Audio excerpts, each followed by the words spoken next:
अखाड़ा में आपका एक बार फिर स्वागत है। कर्नाटक के यादगीर में बीजेपी अध्यक्ष जेपी नड्डा ने रोड शो किया। जेपी नड्डा जी ने बीजेपी प्रत्याशी के समर्थन में प्रचार किया और लोगों से मतदान की अपील भी की। आज दक्षिण कर्नाटका की कई सारी सीटों में मतदान है और जहां बीजेपी कर्नाटक में 28 में से 28 सीटें जीतने की फिराक में है। पिछली बार बीजेपी या एनडीए 25 सीटें ही जीत पाई थी, लेकिन अब की बार उनके पाले में जेडीएस भी आ चुका है, जिसने आईएनडी गठबंधन से नाता तोड़कर अब एनडीए के पाले में और एनडीए से हाथ जोड़ा।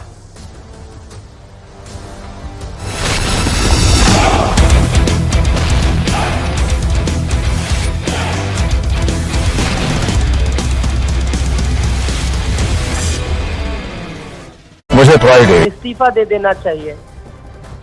अमित मालविया, बहुत बहुत शुक्रिया हमसे बातचीत करने के लिए। अमित मालविया भारतीय जनता पार्टी के नेता भी हैं, आईटी हेड भी हैं, और इस वक्त वो ये कह रहे थे कि कर्नाटक में बताइए, तेलंगाना में बताइए, कांग्रेस अगर जीती तो कैसे जीती अगर ईवीएम का ही सारा खेल था।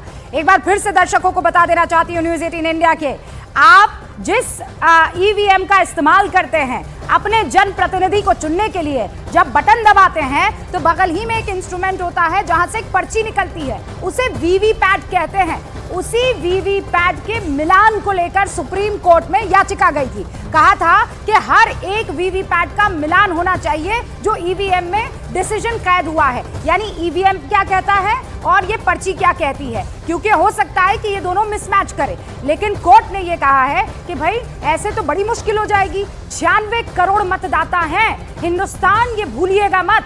आप 96 करोड़ हैं जो जाकर अपने रिप्रेजेंटेटिव को, अपने जनप्रतिनिधि को चुनते हैं, तो 96 करोड़ वो वीवीपैट की जो पर्ची होती है, क्या उसको गिना जा सकता है? कोर्ट ने कहा ये बड़ी मुश्किल बात होगी। हमारे साथ जो खास मेहमान जुड़े हुए हैं, अभी प्रवीण जी का हमने इस पर रिएक्शन लिया है। सतीश के सिंह साहब, जरा बताइए इस वीवीपैट की सभी पर्चियों की गिनती की मांग को जो सुप्रीम कोर्ट ने खारिज किया, इसे कैसे देख रहे हैं आप? मैं मानता हूं कि वोटिंग मशीन में लोगों का विश्वास बढ़ेगा, और परेशानी की बात यह भी है कि भारतीय जनता पार्टी ने भी एक मौके पर 2009-10 के लगभग इसके ऊपर सवाल खड़े किए थे ईवीएम पे। तो पहली बात यह। दूसरी बात देखिए, आज न कल हम इलेक्ट्रॉनिक जमाने में है, हम इंस्टेंट जमाने में है, डिजिटल जमाने में और चिप के जमाने में है। ये अगर 100% मिलान आज न कल करना ही पड़ेगा, चाहिए भी। जो चीजें पहले नहीं होती थी अब हो जा रही है। हाँ। तो करना चाहिए, क्योंकि मेरा विश्वास पूरा हो जाना चाहिए।